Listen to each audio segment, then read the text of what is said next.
أعوذ بالله من الشيطان الرجيم بسم الله الرحمن الرحيم إن الحمد لله نعمده ونستعينه ونستغفره ونعوذ بالله من شرور أنفسنا ومن سيئات أعمالنا من يهد الله فلا مضل له ومن يضلل فلا هادي له رب اشرح لي صدري ويسر لي أمري واحلل عقدة من لسان يفقهوا قولي أما بعد. All praises and adorations are to Allah, the omnipotent, the omnipresent, the omniscient, the most high, the one who initiates life, the one who causes death. We seek his continuous blessing upon the best man of conduct, Muhammad bin Abdullah, his household, his companions, and all who follow his teachings till the day of reckoning. My dear brothers and sisters in Islam, I greet you with the best greeting, Assalamu alaikum wa rahmatullah wa barakatuh. Inshallah, we'll be looking at a very good concept, a very good topic from the glorious Quran. And as a believer, we must be able to understand the reasons of our existence, the reasons why our existence has been the way it has been.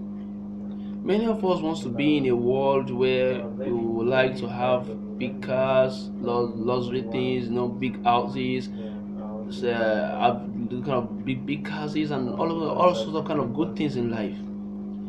We shouldn't be able to blame. Who are we going to blame? Is it the God? Is it Allah subhanahu wa ta'ala? And He is the same Lord who has tagged Himself as Al-Hadil, the just. So is it being just to make some people rich and not to make some people rich? Or is it being just to make some people poor and not to make some people poor? We should be able to analyze this and look at it from all points of view. Why is our existence like the way? Why is it that our existence happens to be like this? Why is the rich people keeps becoming rich and the poor people keeps becoming poor? All these answers are in the glorious Quran, and that is why we need to be able to know. You should be able, as a Muslim, you need to be able to understand your religion perfectly, and that is when you will be able to worship Allah in the rightful way. In Surah An-Nisa verse 79, Allah made us to understand the real reason why our existence has been the way it has been. And as a Muslim, we should be able to appreciate no matter the kind of situation we are, we should be able to appreciate the situations, and we should be able to thank Allah for whatsoever thing we find ourselves, or wheresoever places we find ourselves. In Surah An-Nisa verse 79, Allah says, by the Bismillahir Rahmanir Rahim, Ma asabaka min asanatin famin Allah, wa ma asabaka min sayyi'atin famin nafsik. Allah says, the ma asabaka min asanatin famin Allah. Anything that comes to you in good, anything that happens to you in good, anything you wishes for yourself, for your families, for your wife, for your children, in good, you should be able to know that famin Allah, it is from Allah. Anything that happens to you that is good is from Allah. وَمَا أَصَابَكَ مِنْ سَيِّئَةٍ فَمِنْ نَفْسِكَ.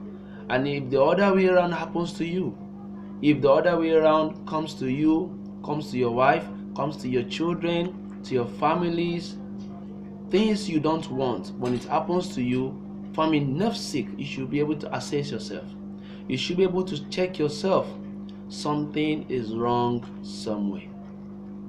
What Allah is trying to make us understand here is that when you raised up your hand and asked Allah and you prayed to Allah, I want to be this, I want to be that, I want to live in big houses, I want to drive big cars, I want to be among the best students, I want to have knowledge, I want to have this and all sorts of good things in life. You should be able to know, when Allah has given you that, you should be able to know that all this comes from Allah. It is not from your strength, it is not from your doing, it is not from your capability, it is not because you are better than Mr. B. That is why Allah has given it to you. It is not because Allah has loved you most. That is why Allah has given it to you.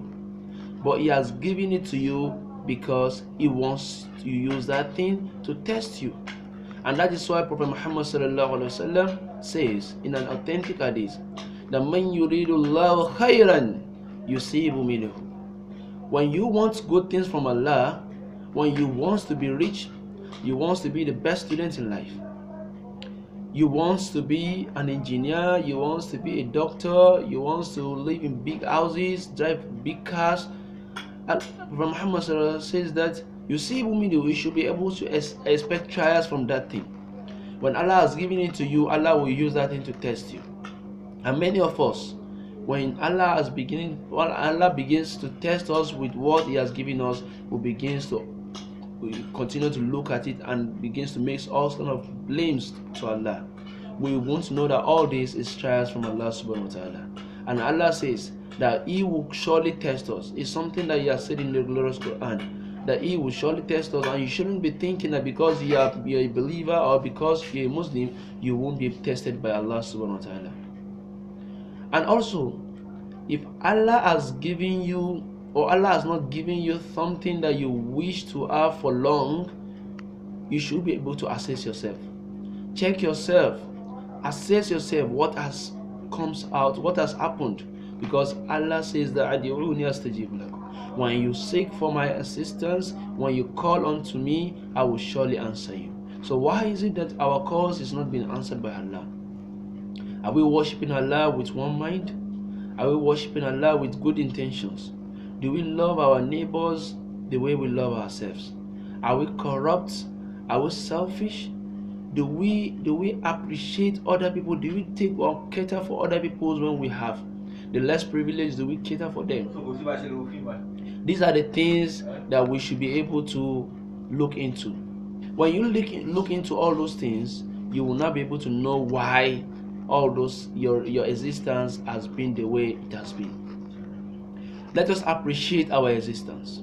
Let's appreciate the situation we find ourselves.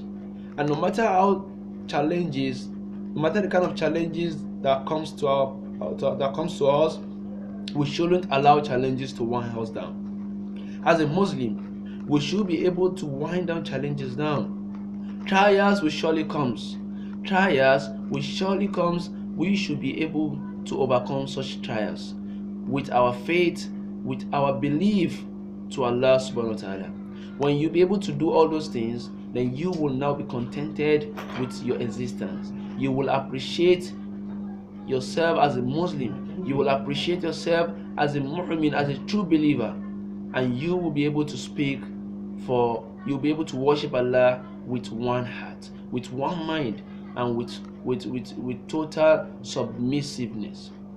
My dear brothers and sisters in Islam, I'm using this medium to call on to every one of us to continue to believe in Allah, to continue to hold fast to the code of Allah, to continue to worship Allah in the rightful way, to continue to appreciate Allah no matter what He has done for us, no matter the situations on ground, no matter the challenges on ground. We should be able to we should continue to thank Him and appreciate Him, because Allah says that Inna Allah balighu hamri.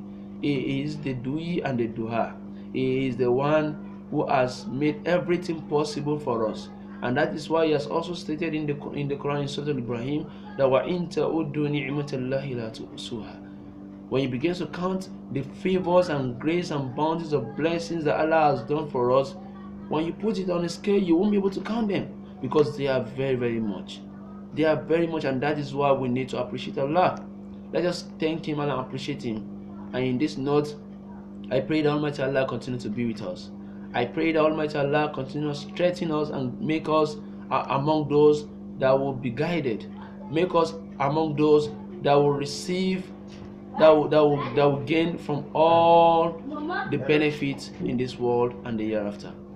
I pray for those people who are looking for children, those people who are looking for wives. May Almighty Allah bless them with their heart desires. May Almighty Allah grant us peace of mind. May Almighty Allah continue to be with us and our loved ones. Wassalamu alaikum wa rahmatullahi ta'ala wa barakatuh.